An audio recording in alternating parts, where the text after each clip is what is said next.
Primeira leitura, livro de Daniel, capítulo 12, verso 1 ao 3. Na verdade, é o verso maior, só essa página está do 1 ao 13. A partir do verso 1.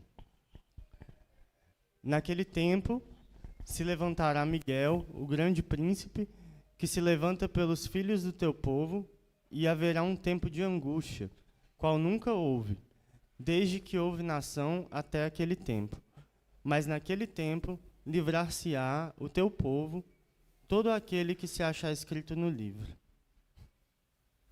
E muitos dos que dormem no pó da terra ressuscitarão, uns para a vida eterna e outros para a vergonha e desprezo eterno. Os sábios, pois, resplandecerão como o resplendor do firmamento, e os que a muitos ensinam a justiça refugirão como as estrelas, sempre e eternamente. Palavra do Senhor.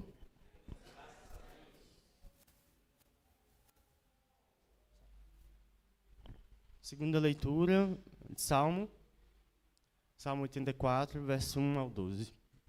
Quem quiser acompanhar novamente, está ali na tela. Como é amável o lugar da tua morada, ó Senhor dos exércitos. Minha alma se consome de ansiedade pelos atos do Senhor. Meu coração e minha carne vibram de alegria pelo Deus vivo. Até o pardal encontrou morada e a andorinha um ninho para si, para abrigar seus filhotes, um lugar próximo ao teu altar, ó Eterno dos exércitos, meu Rei e meu Deus. Felizes os que habitam em tua casa.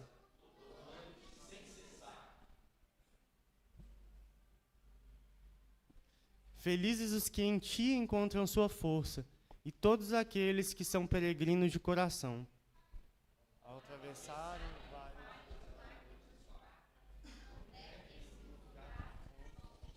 como uma boa chuva de outono, que ainda cobre de bênçãos. Caminhando com vigor, sempre crescente, apresentam-se perante Deus em Sião. Senhor dos exércitos, escuta minha oração, presta ouvido, ó Deus de Jacó. Ó Deus, que és o nosso soberano, trata com misericórdia o teu ungido. Vale mais comigo que qualquer outro lugar. A porta da casa do meu Deus é melhor que a morada das mais ricas dos ímpios. Porquanto Deus, o Eterno, é sol e escudo. O Senhor concede graça e glória. Ele nenhum bem recusa aos que vivem com integridade. Ó Senhor Todo-Poderoso, feliz é o ser humano que em ti confia plenamente. Glória ao Pai, ao Filho e ao Espírito Santo, como era no princípio, agora e será para sempre. Amém. Aleluia.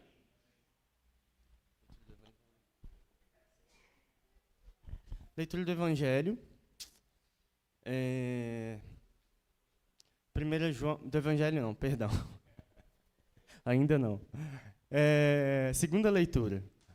Está lá em 1 João, capítulo 1, do 1 ao 3. O que era desde o princípio, o que ouvimos, o que vimos, com os nossos olhos, o que contemplamos e as nossas mãos apalparam a respeito da palavra da vida.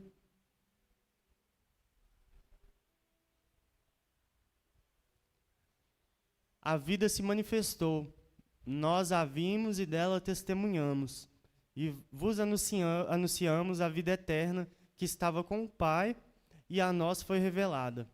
Sim, o que vimos e ouvimos, isso vos proclamamos, para que também tenhais comunhão conosco. E a nossa comunhão é com o Pai e com o seu Filho Jesus Cristo. Palavra do Senhor, demos graças a Deus. Agora sim, leitura do Evangelho. Coloquemos-nos de pé para a leitura do Santo Evangelho. Essa King James aqui, ó, dando sopa de quem será? Ó, depois assume aí. Rola uns roubos santos. Aleluia, aleluia, aleluia.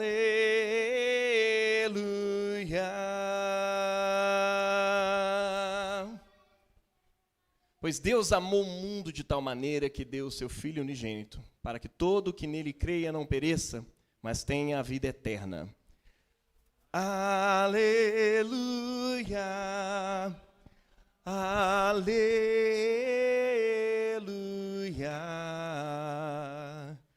aleluia.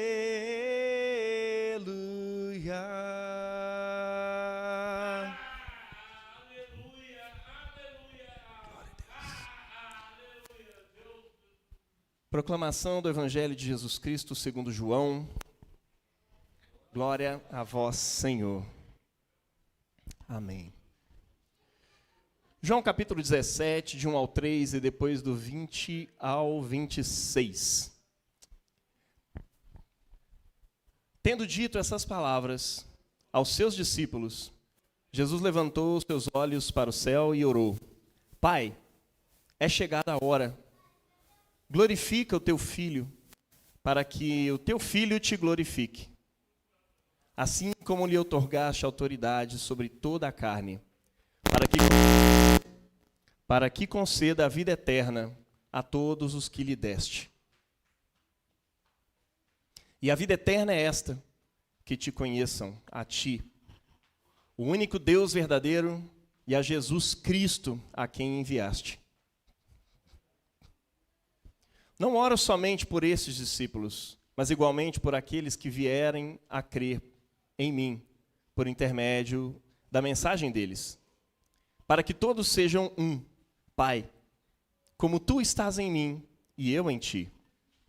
Que eles também estejam em nós, para que o mundo creia que tu me enviaste. Eu lhes tenho transferido a glória que me tens dado, para que sejam um como nós o somos, eu neles e tu em mim, a fim de que sejam aperfeiçoados na unidade, para que o mundo conheça que tu me enviaste e os amaste como também amaste a mim. Pai, eu desejo que os que me deste estejam comigo, onde eu estou, e contemplem a minha glória, a glória que me outorgaste, porque me amaste antes da criação do mundo. Pai justo, o mundo não tem conhecido a ti. Eu, porém, te conheci. Assim como estes entenderam que tu me enviaste, eu lhes dei a conhecer o teu nome, e ainda continuarei a revelá-lo, a fim de que o amor com que me amaste esteja neles, e eu neles esteja. Esse é o Evangelho do Senhor. Louvado sejas, ó Cristo. Podem se assentar, meus amigos. Hoje é o último domingo da nossa série Alicerces. Então deixa eu colocar meu tempo aqui, porque eu falo demais. Hoje é o último domingo da nossa série Alicerces. Que série é essa, né?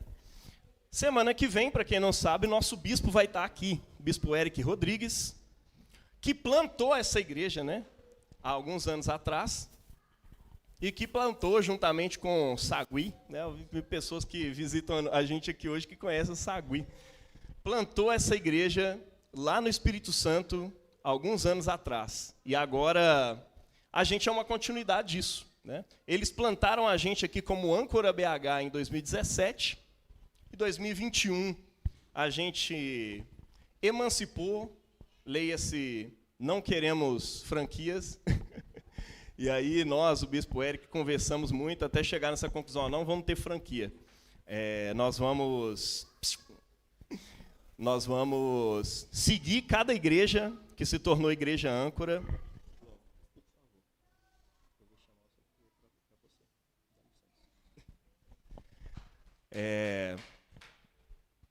E se emancipou como igreja mesmo. O pessoal falou, ó, cada igreja âncora escolhe um nome para a gente não ficar parecendo franquia por aí. E aí a gente encontrou esse nome maravilhoso, né, Estação Casa, especialmente por causa do lugar que a gente estava vindo. Então a gente está aqui hoje celebrando isso. E ele está vindo para poder confirmar alguns irmãos na fé, né? Isso é um rito que a igreja pratica desde lá do livro de Atos, para você ter ideia, né? Filipe prega lá em Samaria, e aí um monte de gente se converte e é batizada. Aí os apóstolos descem, né, vão lá de Jerusalém e fazem a confirmação daquele pessoal na fé, invocam o Espírito Santo ali sobre eles e tudo mais. Bom, isso é uma prática antiga da igreja para se confirmar os irmãos que têm se convertido nas igrejas locais, né? E aqui nós temos uma igreja local que desde o ano passado não tem confirmação, né? Então vai ter uma turma aí para se confirmar, e eu estou muito feliz por isso, né? Essa semana vai começar assim uma loucura, pelo menos para nós que organizamos o culto, as coisas aqui da igreja, porque a gente precisa pegar o nome de todo mundo, precisa fazer o certificado de confirmação. Provavelmente nós vamos jogar todo mundo que vai se confirmar lá no grupo do Imersão de novo, o pessoal que saiu do grupo vai voltar para lá de novo, mas para a gente organizar essas coisas, tá bom? E eu queria pedir, todos que não foram confirmados ainda, que às vezes assim, eu estou trabalhando com o pessoal, para mim a Flávia já está confirmada há anos ali, Luiz, o Bill está na equipe pastoral, nem foi confirmado ainda, eu estou assim, gente, tem que chamar a galera para poder voltar para o grupo lá para fazer essa confirmação domingo que vem. Então vai ser domingo que vem, às 10 da manhã, aqui na igreja, culto normal. E aí eu peço que você chegue cedo, porque confirmação, normalmente o pessoal chama muito visitante, né? Para poder assistir a sua confirmação. Então, assim, isso aqui fica muito lotado. Então, chegue cedo, estaciona o carro bem ali na frente, não vai ter virada cultural semana que vem, espero que não tenha outros eventos, mas chegue cedo para você poder participar de tudo. Vai ser uma bênção, tá? Bom, vamos lá. Último sermão. A gente está preparando a igreja a respeito dos alicerces da fé, bases da fé cristã. Conversamos até hoje sobre os pontos do credo apostólico. Então já falamos aqui, teve uma exposição maravilhosa sobre Deus Pai, Deus Filho e Deus Espírito Santo, trazida pelo nosso irmão André. Depois, o André também pregou sobre, num dia bastante conturbado, foi um sermão maravilhoso, né? Sobre a igreja de Jesus, né? Creio na igreja una, santa, católica e apostólica, na comunhão dos santos e na remissão dos pecados. São basicamente os dois sacramentos, né? O batismo e a ceia, comunhão dos santos na ceia do Senhor, remissão dos pecados, que inclusive no credo niceno já fala assim, em um só batismo para remissão de pecados. Ou seja, não tem dúvida de que o credo está fazendo uma alusão ali à igreja e aos dois sacramentos que formam a igreja, né? Sacramento, para todos que estão nos visitando, sinal visível da graça invisível de Deus, né? O pão e o vinho são sacramento do corpo e do sangue, sinais visíveis dessa graça invisível. A água é o sinal do Espírito Santo, sinal visível daquele em quem nós estamos sendo mergulhados em Cristo Jesus, né? Bom, depois que ele falou sobre isso, veio o Léo, né? Trouxe uma palavra maravilhosa para nós sobre escatologia aqui, né? Creio na ressurreição do corpo. Cara, isso é central para a fé cristã. Se a gente não crê em ressurreição, a gente vai crer em qualquer outra coisa bagunçada. E se Cristo não ressuscitou e Ele não vai ressuscitar a nossa esperança cristã é vã, não faz qualquer sentido, né? E de modo bastante poético e maravilhoso ele trouxe aí. E aí eu estou com esse desafio aí pela frente, né? Você tem um sermão maravilhoso do André, depois do Léo, e aí eu fico para fazer o último, né? E eu espero que eu seja pelo menos didático aqui com você, porque hoje o tema é vida eterna. Pô, Jaime, mas o Léo não pregou sobre isso semana passada, não? Ele falou sobre ressurreição do corpo, né? E vida eterna, porque Vida eterna não é escatologia, né? E a gente associa a vida eterna com escatologia o tempo inteiro. Sempre a gente fica assim, vida eterna. Vida eterna não tem que vai acontecer lá no futuro, certo? Vida eterna está até no final do credo, porque está falando do negócio do final dos tempos, né? E o credo, né, vem lá já no primeiro, segundo século, resumindo as partes centrais da fé cristã. E aí, a gente vai falar sobre vida eterna. Vida eterna é escatologia? Meu irmão, vida eterna fala sobre tudo. Fala sobre escatologia, mas fala sobre o agora também. Até que a sua visão escatológica diz muito respeito a como que você vive agora. Por exemplo, tem muito cristão que acredita que esse mundo vai ser destruído. Em algum momento Jesus vai voltar, vai abduzir todo mundo para a nave do céu e vai levar todo mundo para algum lugar e essa terra vai ser destruída. Tipo aquele joguinho que o João gosta de ficar vendo no YouTube, né? O pessoal testando jogar um estilingue gigante de meteoros na terra para ver como é que ela se destruiria se batesse em tal e tal lugar, se fosse no mar, se fosse na terra, enfim. Loucura total. Mas não. Deus prometeu que não ia destruir essa terra. E eu já vi argumento do tipo, não, ele prometeu que não ia destruir com água. Mas com fogo ele não falou nada. Falou, então Deus é assim então. É de sacanagem. Imagina aquele ladrão que aponta uma arma para você e fala, eu juro que eu não vou te matar com esse revólver. Mas aí, tipo assim, qualquer outra coisa, eu não falei nada sobre isso. Cara, não faz sentido. Que Deus é esse que você acredita, que vai, eu prometo que eu não vou destruir mais a terra com água. Isso porque foi na ocasião do dilúvio, né? Então, assim, lendo isso como uma parábola, como um mito, ou como algo literal, Deus está prometendo que ele tem uma aliança com a terra, que ele ama esse mundo e que ele não vai destruir esse negócio. Ele criou um mundo e viu que era bom. Tá louco, aí Deus vai querer destruir o mundo que ele viu que era bom. E outra coisa que a gente tem que avacalha muita gente, que é essa coisa grega começou lá, muitos anos antes de Cristo, de que essa realidade física que nós conhecemos é meio que um teatro da verdadeira realidade. É como se o mundo físico que a gente vê é uma caverna e a realidade está lá fora. E aí tudo que a gente vive é meio que uma metáfora daquilo que é real. E esse mundo, é bom você morrer para se afastar dessa carne e aí você vai viver só no espiritual. Tem um plano espiritual e o plano físico. Meu irmão, biblicamente isso é uma viagem. Biblicamente isso nem existe. Tem um mundo espiritual e um mundo físico. O físico é só uma casca na qual a gente está e a gente espera ao máximo poder se libertar dela para a gente poder conhecer um plano mais real, mais concreto, sei lá. E aí muitos cristãos associaram isso depois, uma coisa chamada gnosticismo, né?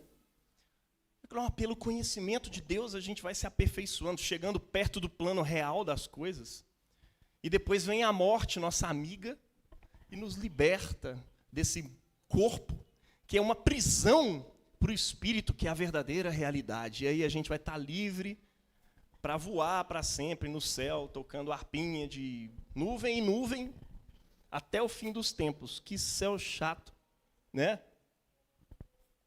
Eu ficava imaginando esse céu quando eu era criança, falei, não, Deus, tem outra opção não? Porque assim, também eu quero ficar lá queimando também, né? O que dá para fazer aí? Porque esse céu está muito chato.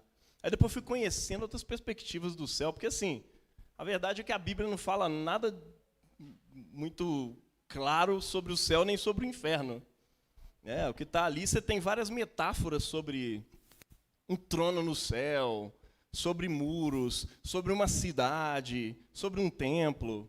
Mas assim, não dá para você levar isso de modo literal, né? Tem uma rua de ouro lá. Para que rua de ouro? Eu vou andar em cima da rua de ouro. Cara, são metáforas para poder falar a respeito do valor dessas coisas, da importância da beleza e tudo mais, que habita o lugar onde Deus habita. Mas a narrativa bíblica é sobre um Deus, tá? O mundo não está contando a história de Deus como um livro de filosofia, né? Tipo assim, ó, façam assim assado. Deus é desse jeito, e aí quando as pessoas fazem assim, é tipo mágica, né? Você junta uma perninha de barata e junta outra asinha de mosquito e faz não sei o quê, aí vira tal coisa. A Bíblia não tem esses pirim-pim-pim, sabe?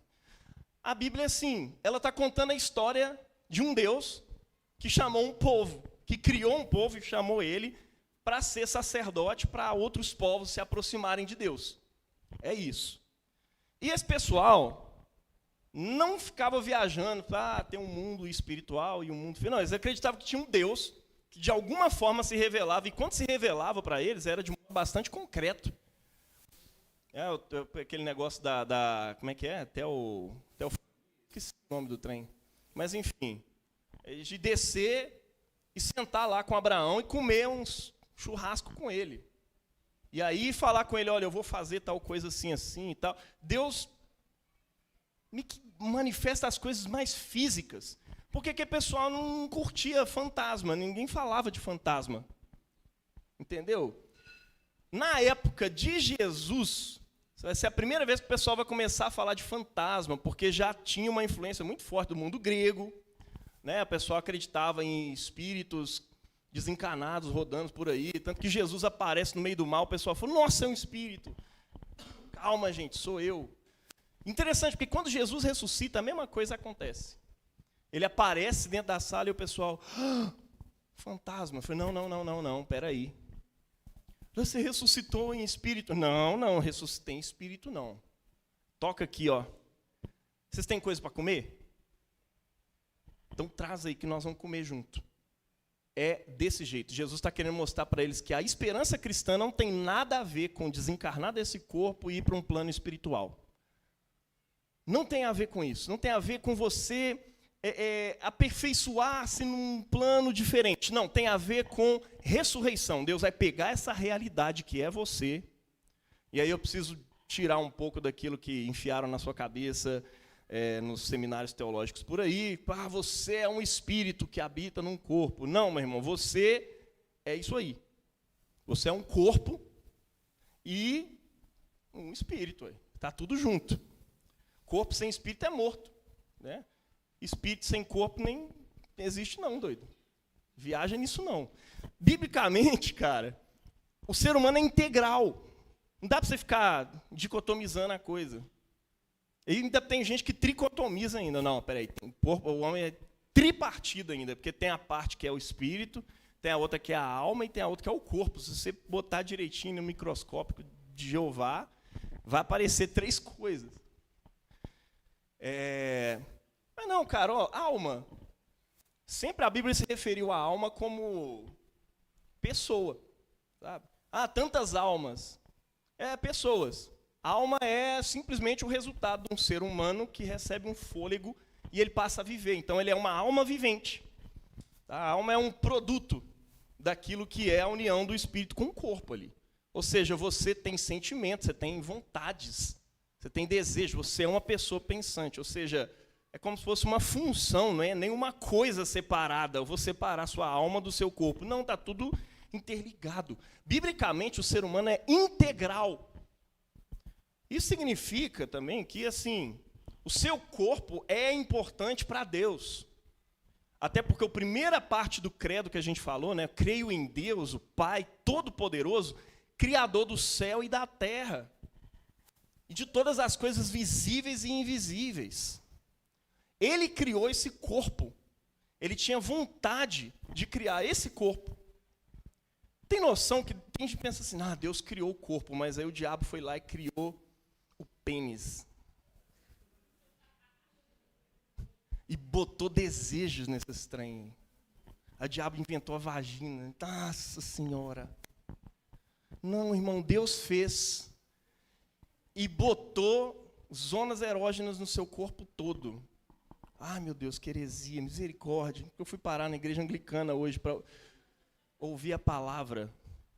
Mas, juro para você, Deus fez desse jeito. No homem, na mulher, espalhou essas coisas aí tudo e tal. Ele tinha vontade que as coisas fossem assim, irmão. Ainda está com um livro na Bíblia Sagrada, que é uma peça erótica lá do início ao fim. Deus tem alguém que não tem problema com sexo, com sexualidade, essa coisa toda, é Deus. Ele cria o ser humano desse jeito. Mas também botou um monte de limite lá, falou, irmão, metade desses limites a igreja inventou e tal, mas tem umas coisas que tem limites mesmo. Porque Deus não quer que você se escravize. Ele bota limite na forma como você se relaciona com as pessoas, sem dúvida. Bota limite na forma como você se relaciona com a economia, por exemplo? Claro. Porque senão você vai fazer do sucesso o seu Deus, e aí, sendo ele o seu Deus, ele vai pedir sacrifícios. Tipo, vai ter que ficar menos tempo aí com a sua família. Foi mal, porque isso aqui é muito mais importante. Sucesso financeiro exige que você, enfim, deixe a sua esposa de lado um pouco. Né? Exige que você deixe seus filhos de lado um pouco. Relacionamentos, espiritualidade, isso aí é secundário, isso aqui que é primeiro. E aí, enfim, a nossa vida fica cheia de problemas. Né? Então Deus coloca assim. E a lei que ele dá para o povo de Israel é exatamente para que o povo de Israel continue na liberdade que Deus deu para ele. Permaneçam na liberdade. Eu sou o Senhor teu Deus que te tirei da terra do Egito, da casa da escravidão.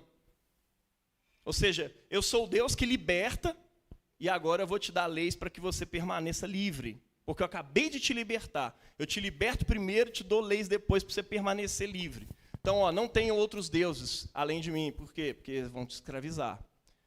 Claro que a gente inventa um monte de deuses novos, né? Fala, pelo menos eu não estou lá com, sei lá, algum outro orixá, não sei o quê. Não, mas está cheio de Deus, materialista até o talo, e acha que não tem problema, porque não misturou com religião de matriz africana, né, que é o mais top entre definições de demônios hoje em dia, né, para o pessoal falar, isso aqui, com certeza, pomba gira que chama isso aí. Sempre assim. Apolo, Diana, esses deuses, tudo ficou para trás. Né? Eu fico imaginando lá no mundo, onde ninguém teve contato com a cultura africana, como é que eles nominam os demônios, né, desses lugares. Mas, enfim, não é nem esse assunto de hoje. Mas vamos lá. Tá? Deus criou o corpo. Ele colocou limites? Colocou sim, para que você permaneça na liberdade que ele deu. Tá? E aí, beleza. Ele fez isso. E colocou fôlego dentro de você. Na perspectiva do Velho Testamento é assim, o fôlego, quando o ser humano morre, volta para Deus que o deu. O pessoal não tinha nenhuma noção, uma ideia de que você ia para um lugar específico depois da morte. Mas em Cristo isso começa a ser inaugurado, até porque o mundo grego naquele tempo tinha aquela ideia do mundo dos mortos. Né? Então o espírito das pessoas ia para o mundo dos mortos. O Hades. Né? E na perspectiva dos primeiros cristãos, Cristo morreu e desceu ao Hades.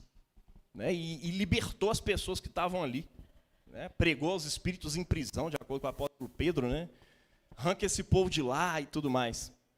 Pessoas que estavam aguardando de alguma forma.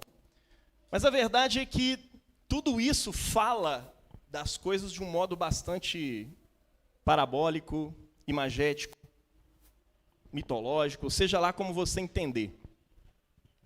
Tá? E ele te transporta, e Jesus inaugura isso. Olha, aqueles que morrem em mim, ainda que estejam mortos viverão. E o povo do Novo Testamento começa a falar da morte assim, fulano morreu em Cristo. Quando Paulo vai falar para os Tessalonicenses, ele fala assim, olha, os que morreram em Cristo, de modo algum nós precederemos eles na volta de Cristo. Né?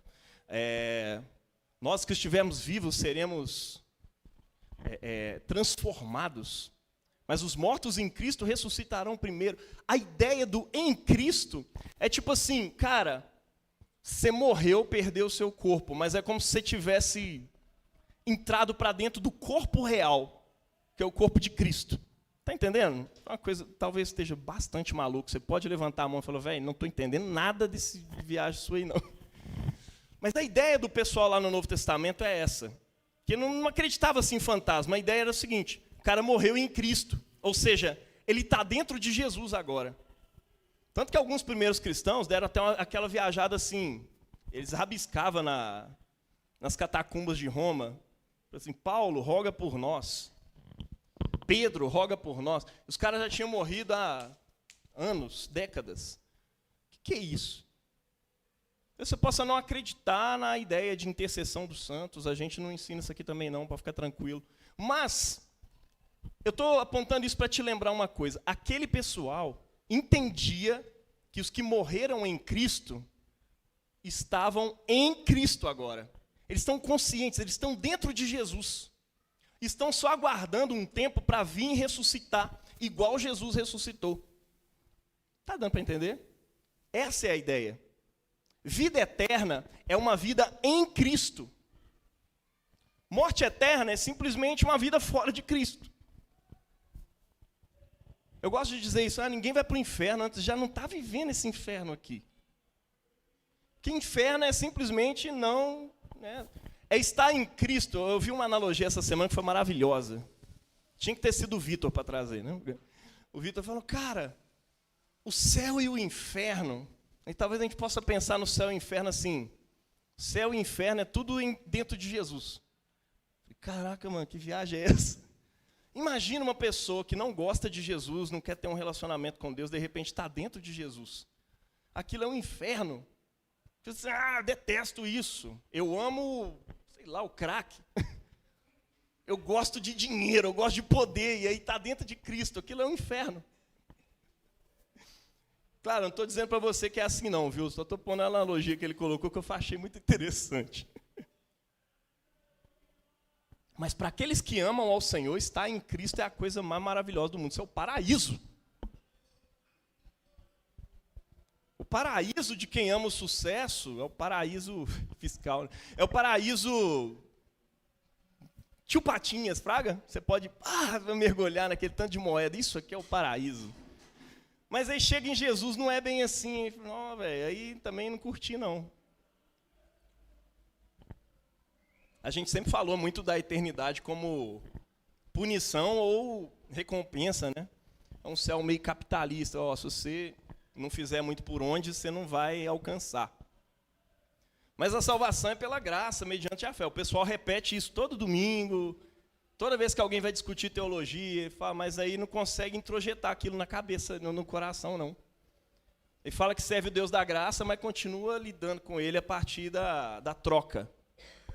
Escrambo, Deus, eu estou fazendo isso aqui. E aí critica o católico lá da Idade Média, porque ele estava fazendo coisas para poder libertar os avós do purgatório e tudo mais. Cara, o evangelicalismo hoje está do mesmo jeito. As mesmas coisas nojentas que acontecia naquele tempo está rolando hoje também. Então, assim, tem uma coisa que você pode parar de fazer, de ficar viajando ali nessa troca aí entre católico, evangélico e tudo mais.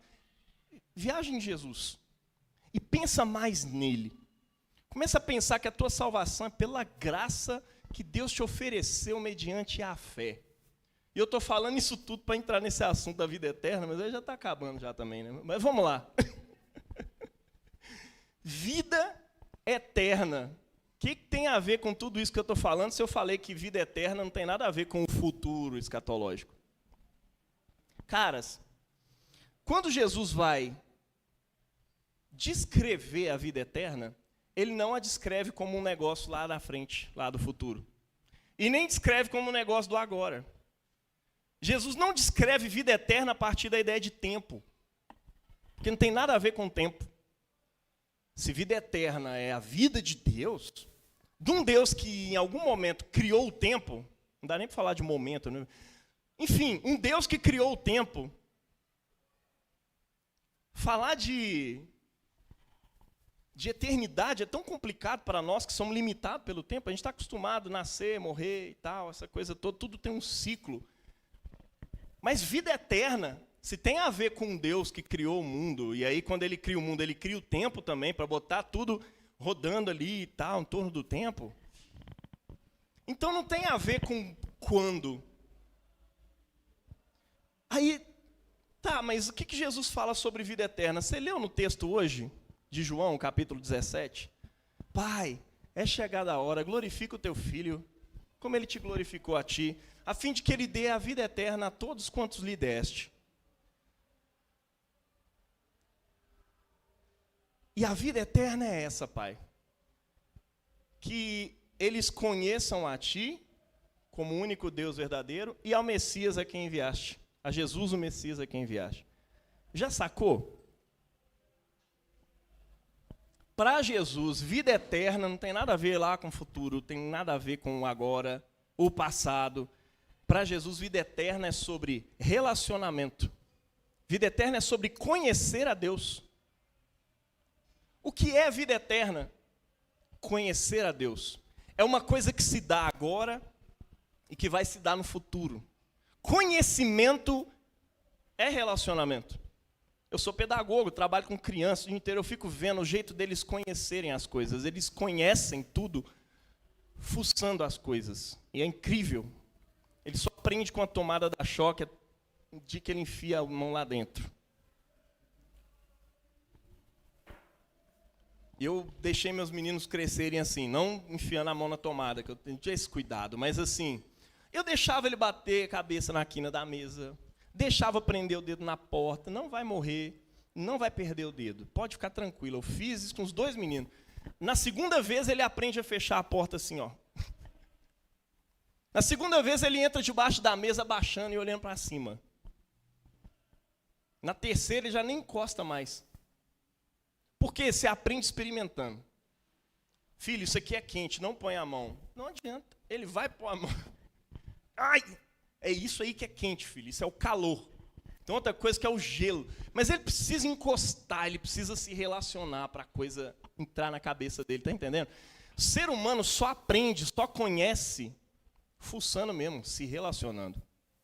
Então não existe conhecimento sem relacionamento, sem relação. Não tem conhecimento sem relação. Você só conhece uma cadeira de fato depois que você usa a cadeira de modo cadeiral. Ou seja, você senta na cadeira. Você sente o sentido da cadeira. Você sabe para que ela serve. Se você nunca tivesse sentado numa cadeira, você não ia conhecer uma cadeira de fato. Sei lá, suponhamos alguém que usou a cadeira como esteira a vida toda. Usou a cadeira para fazer uma fila e sair andando em cima dela, ou para subir nas coisas, porque tem esses usos também. Mas a forma como ela foi criada para ser, por exemplo, isso aqui, cara, ó, é um objeto físico, certo? Só com a cadeira também é. O que diferencia, né, isso aqui de uma cadeira? Porque um objeto físico desse aqui eu posso usar para derrubar a manga também. Vai! Vai funcionar? Vai! Mas não foi feito para isso. Você tem que se relacionar com a coisa de modo correto para você dizer que conheceu a coisa. A partir do momento que você entende que isso aqui é um objeto comunicacional, né, para conversar com pessoas, seja por texto, por áudio. Você sabia que tem uma função aqui que você liga para a pessoa e consegue ouvir ela do outro lado e ela fala com você? Raro, mas, enfim, tem também essa parte aqui do telefone. Inclusive, começou com isso, e depois deram as outros usos para ele. Mas ele sempre foi comunicacional. Está entendendo? Conhecer é se relacionar, cara, não tem jeito. Você pode até ler um manual, mas se você não usou, você não conheceu. Né? E a vida eterna é sobre conhecer a Deus. O Deus que criou o mundo como o único Deus verdadeiro. E ao Messias, Jesus, a quem ele enviou. Isso é vida eterna. Vida eterna é sobre conhecer a Deus. E não existe conhecimento sem relacionamento. Claro, conhecer a Gabi não é uma coisa que eu vou fuçar também, né, igual eu faço com a cadeira, com o celular. Eu preciso, mais do que relação, eu preciso de relacionamento, certo? Preciso andar com ela um bocado e tal. Se você jogar Jaime Sepulcro no Google, você vai me conhecer. Vai vir tudo lá, processo, vai vir currículo, escavador.com, descobri que tem um negócio lá que é o escavador, ele pega tudo que tem seu e joga lá. É o mestrado, o não sei o que da UFMG, a monografia, vai aparecer os trem tudo lá. Aí você pode ler tudo aquilo ali e fala, não, agora eu conheço o Jaime.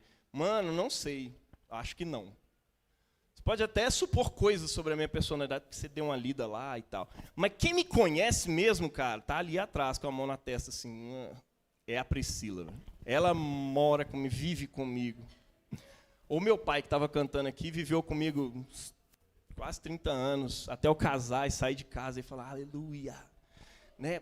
Pois é, quem me conhece mesmo é quem anda comigo. Então tem níveis de relacionamento para a gente dizer, conhece, conheço, sou conhecido. Cara, conhecimento é sobre relação, é relacionamento. E agora você imagina, conhecer a Deus é uma coisa um pouco mais profunda, né?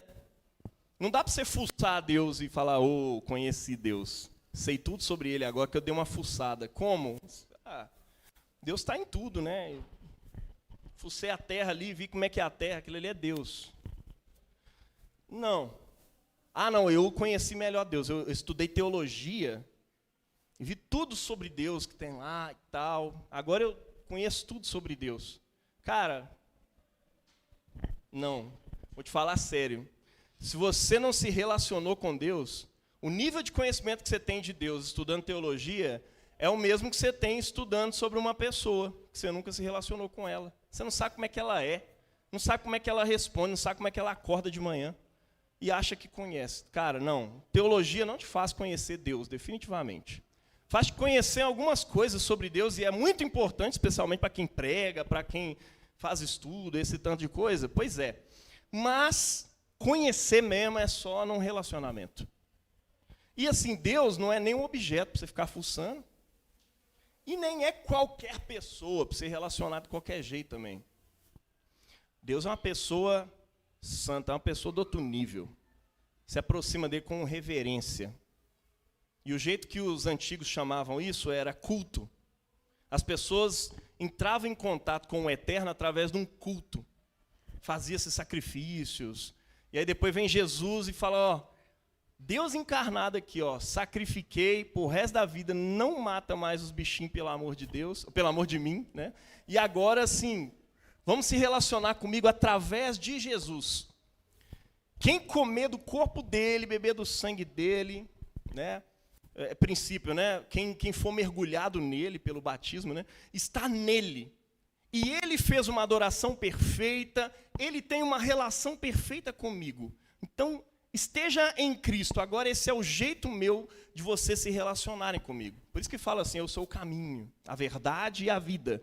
Ninguém vem ao Pai senão por mim.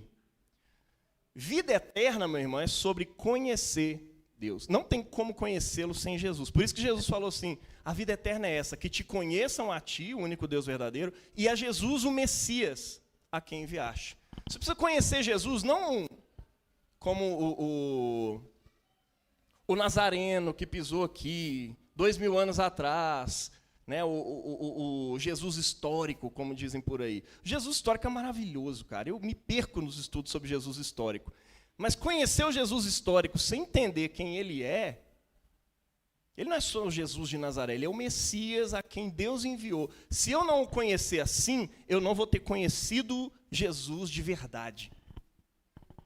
Pô, Jaime, isso é muito arrogante dizer isso e tal, né? E tal. Mas, cara, se você conhece uma parte de mim lá pelo escavador, você não me conheceu de verdade. Quem me conhece de verdade está se relacionando comigo do jeito que eu me revelo, do jeito que eu me apresento.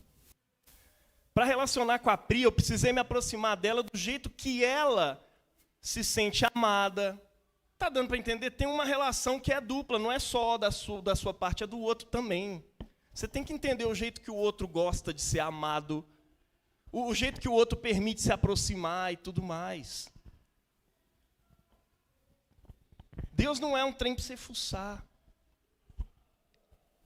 Dependendo da natureza da coisa que você quer conhecer, você não aproxima de qualquer jeito.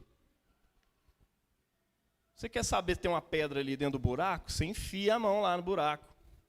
Mas se a suspeita é se tem uma cobra dentro do buraco, eu acho que a maioria que não enfiaria a mão no buraco. Vai que tem uma cobra aqui dentro, não sei. Né? E assim, porque a natureza do negócio pode te picar, né? Pois é. Deus não é um trem que você vai enfiar a mão no buraco ali para poder apalpar e aí eu descobrir. Não, cara. Qual é a natureza de Deus? Ele é uma pessoa. Ele é espírito. Ele é, de acordo com a teologia cristã, totalmente outro. Ele é a única coisa que não precisa estar encarnada. Ele é totalmente outro. Ele dá origem ao mundo, ele não vem do mundo. Como várias narrativas sobre outros deuses que surgem da própria terra. Não, ele de fora cria, por amor, por graça, porque ele não precisava criar. Tem gente que acha que Deus cria o mundo porque ele era solitário demais. Não, Deus não era solitário. Deus é trindade. Tem uma família ali dentro, é o Pai, o Filho e o Espírito Santo. Ele não precisava disso para criar, ele só cria porque ele quer, ele deseja criar um ser semelhante a ele, com liberdade para amar ou rejeitar o amor. Até porque quando não tem liberdade para retribuir, então assim, já não é amor. Se você obriga alguém a te amar, né, no base da chantagem, na base do dozinho, aquela coisa toda, pois é, não tem amor aí. Você está obrigando a pessoa a te amar, a continuar com você, mas não tem amor aí. E Deus decide criar o ser humano assim, livre, para poder não retribuir o seu amor se ele quisesse. E aí vem toda uma tragédia da história, e a história bíblica vai contando essa história. Até aparecer Jesus e falar, Pai, permite que agora, na minha morte, eu possa dar a vida eterna a todos quantos o Senhor me deu. E a vida eterna é essa, que eles te conheçam, a ti, o Deus único e verdadeiro, e ao Messias a quem enviaste.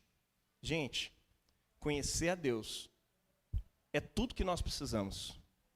Conhecer a Deus é a vida eterna em si. E da mesma forma que não tem como você conhecer uma pessoa sem relacionamento com ela, é impossível você conhecer a Deus sem relacionamento com Ele. E aí eu te digo, tudo começa com Jesus. É por meio dele que você acessa o Pai. Inclusive, ele revelou esse negócio de Pai. Antes disso, todo mundo entendia que Deus era uma pessoa só, era uma coisa só. Então, assim, por meio do Messias eu conheço a Deus. Segundo, depois que eu conheci Deus por meio do Messias, eu preciso me relacionar com Ele constantemente. Porque, assim, eu posso marcar um date com a pessoa, e aí eu como alguma coisa ali com ela, bati meu papo, falei, nossa, agora eu conheço essa pessoa. Ah, é?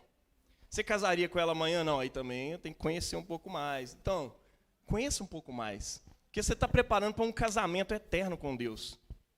Ninguém quer passar a eternidade com um desconhecido, sabe?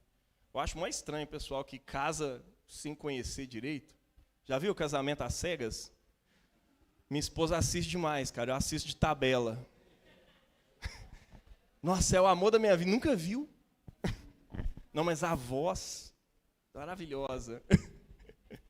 Cara, é muito interessante aquilo. Mas tem muita gente assim, eu vou casar com Deus, curto Ele demais e tal, mas na hora que vai conhecer Deus de perto, fala, também quero.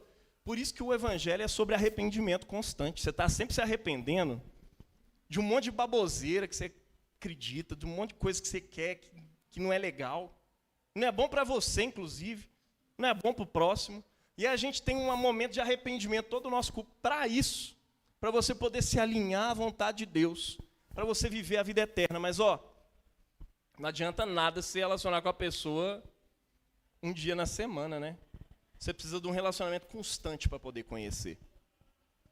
Neemias agora está num processo de conhecer a Bruna, e a Bruna é o Neemias. Casado tem pouco tempo, deu 1 ano já, não. Vai fazer 1 ano e eu que fiz o casamento, não lembro. Estão se conhecendo. É um processo constante, gente. E vai até quando?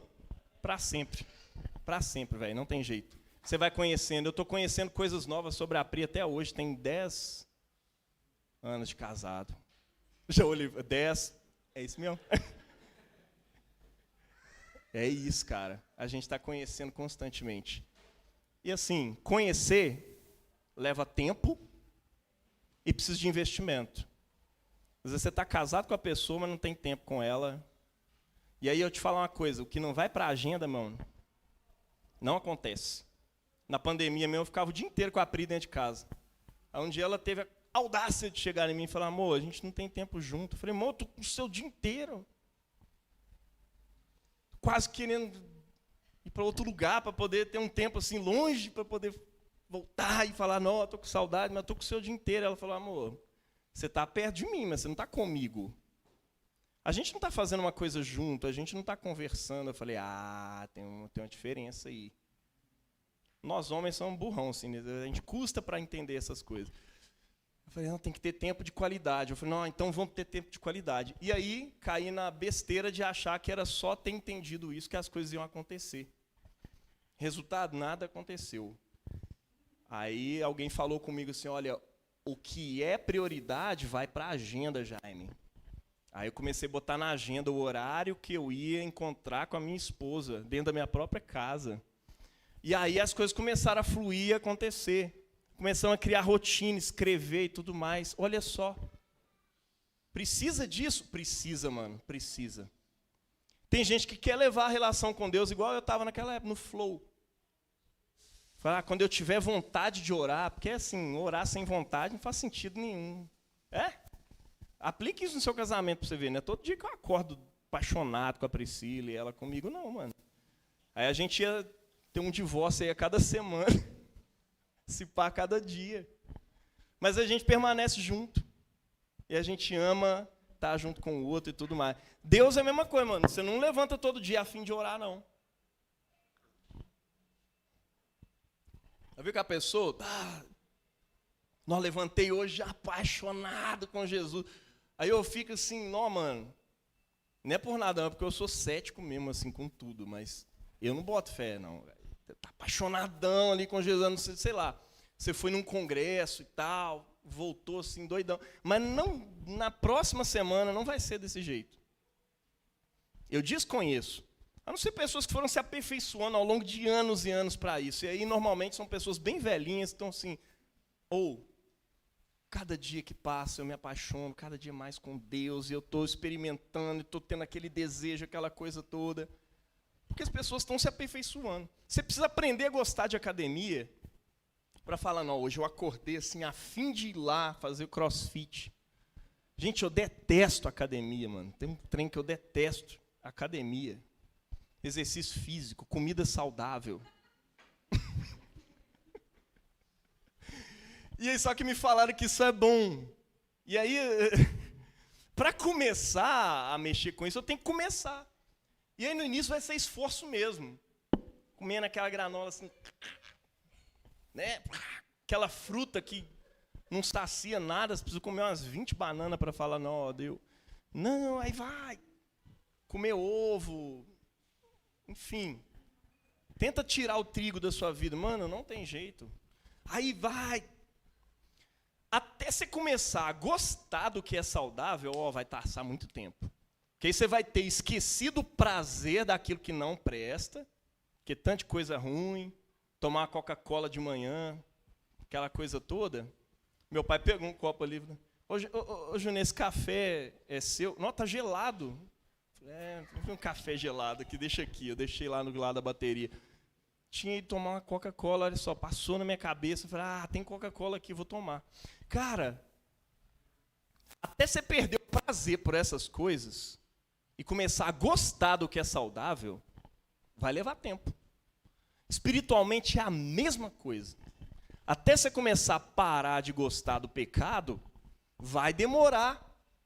Até você começar a gostar da oração, que é o outro lado, tem um lado que é negativo, que é de negar, abster-se, e tem um outro lado que é o positivo, que é gostar de Deus.